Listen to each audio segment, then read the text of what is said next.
Friends, Hindi recorded channel में आप सभी का स्वागत है।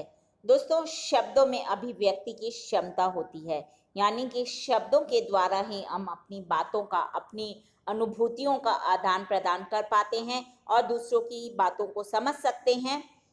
शब्द हमें हंसा सकते हैं, शब्द रुला सकते हैं, और तो और विचार करने के लिए भी ये शब्द ही हैं जो हमें मजबूर कर सकते हैं।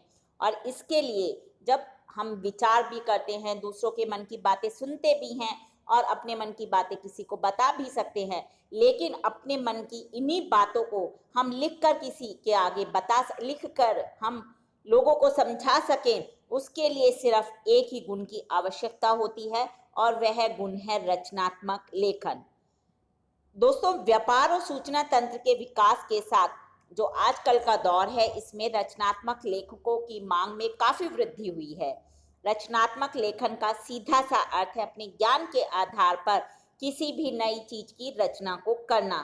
तो दोस्तों, आज के अध्याय में हम रचनात्मक लेखन किसे कहते हैं, इसका क्या स्वरूप है, इसकी क्या विशेषताएं हैं और रचनात्मक लेखन करते समय लेखक को किन किन बातों का ध्यान रखना चाहिए, इन सब पर चर्चा करेंगे। तो दोस्तों, शुरू करते हैं अपना आज का अध्याय और जानते हैं रचनात्मक लेखन के विषय में।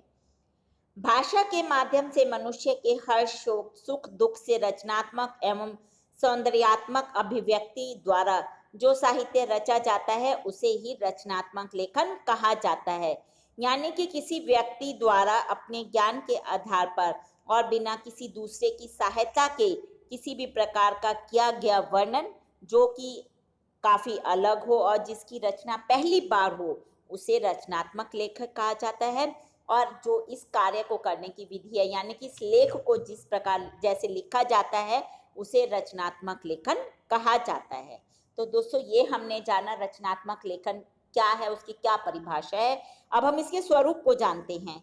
असल में रचनात्मक लेखन का कोई विशेष स्वरूप है ही नहीं, लेकिन इस लेख की रचना अलग अलग प्रकार से की जा सकती है। कैसे, चलिए जानते हैं। जैसे जब हम कहानी की रचना करते हैं तो उसे इस प्रकार से किया जाना चाहिए कि जिसको पढ़ने में पाठकों को आनंद का अनुभव हो और पाठकगण उसे आसानी से समझ सके। इसके अलावा जब हम निबंध की रचना करते हैं तो हमें संबंधित विषय की पूर्ण जानकारी होनी आवश्यक है, जिससे उस विषय से संबंधित लाभ, हानि, अच्छाई, बुराई, कमी, सुधार पर आसानी से बात की जा सके और लेखक आसानी से उन विषयों को अपने लेखन में उतार सके।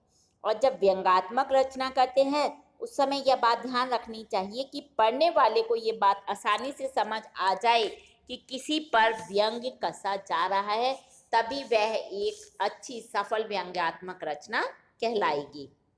अब जानते हैं इसकी क्या विशेषताएं हैं। दोस्तों, रचनात्मकता सबसे पहली आत्म अभिव्यक्ति है, यानी कि अपने अंदर की अभिव्यक्ति।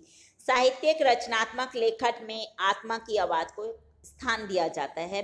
अनुकूल परिस्थितियां, उचित वातावरण, निरंतर अभ्यास इसके प्रमुख आधार माने जाते हैं। दूसरी है अनुभव सबसे बड़ा गुरु, यानी कि साहित्य की रचनात्मकता का एक लक्षण है अनुभव का विस्तार। वह अनुभव किसी काल्पनिक घटना या पात्रों के आधार पर लेखक की कृति में उतरता है। और रचनाकार को जितनी विभिन्न क्षेत्रों के विषय में जानकारी होगी, उनका अनुभव होगा, उतनी ही उसकी रचना भी सफल होगी। भाव, बुद्धि, कल्पना, उद्देश्य, ये चार महत्वपूर्ण घटक हैं जो किसी भी रचना को सफल बनाने में अपना महत्वपूर्ण योगदान देते हैं।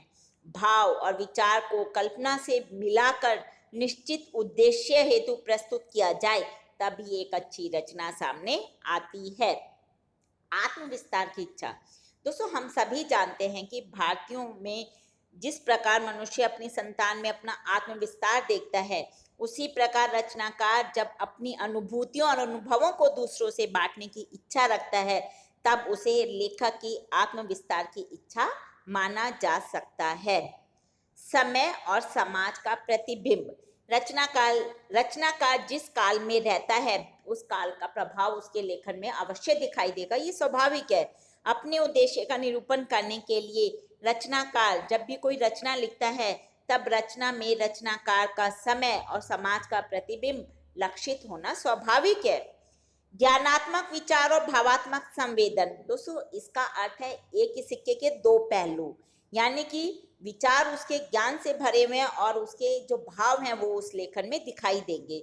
हर रचना भाव और विचार के संयोग से ही तैयार होती है, लेकिन ज्यादातर भाव प्रधान रचना को हम पद्य कह देते हैं, और जबकि विचार प्रधान रचना हमारी गद्य का रूप धारण कर लेती है।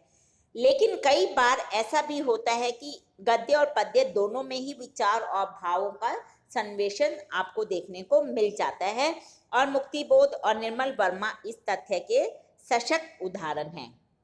अगली विशेषता है रचना मन की अभ्यांतर क्षमताओं की परिणति है। यानी कि मन की दृष्टि से जैसे समाज को रचनाकार देखता है, विचार भी उसके मन में वैसे ही अभिव्यक्त होंगे, क्योंकि अभ्यांतर का अर्थ है भीतरी।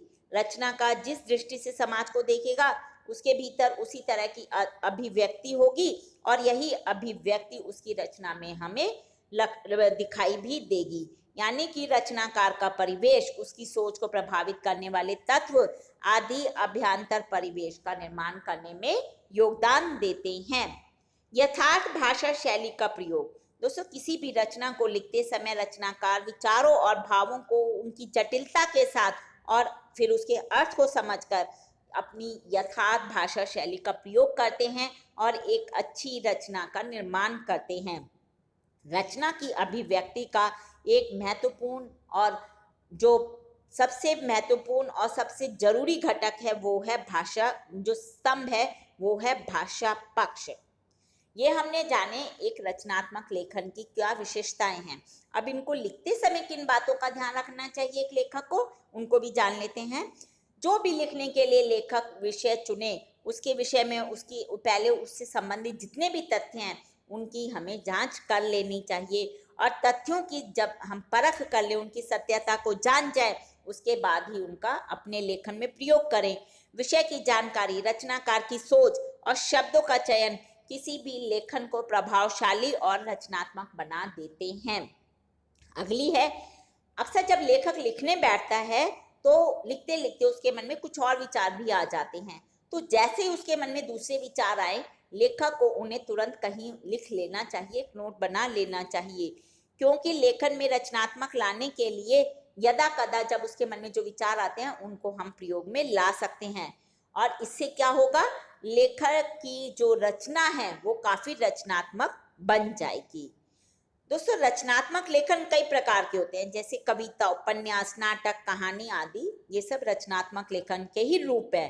लेखन के इन सभी रूपों में लिखने के लिए लेखक की कल्पना, किसी घटना को उजागर करना, किसी विषय की जानकारी, लाभ हानि, उपलब्धियां, हर एक पहलू को लेखक को सच्चाई से अपनी कृति में उतारना होता है। तो उसे ध्यान रखना चाहिए कि वो सबके साथ पूर्ण रूप से न्याय कर सके। तो दोस्तों ये हमने जाना रचनात्मक लेखन क्या होता है, इसका क्या स्वरूप है, इसकी क्या विशेषताएं हैं, और इसको लिखते समय एक लेखक को किन किन बातों का ध्यान रखना चाहिए, इन सब पर हमने चर्चा की। हिंदी भाषा के और भी प्रमुख विषयों पर हम अपने आगे के अध्याय में समय समय पर चर्चा करते रहेंगे, लेकिन दोस्तों उनको सुनने के लिए आपको मेरे इस चैनल को लाइक और सब्सक्राइब करना होगा। धन्यवाद दोस्तों, आपका दिन शुभ हो।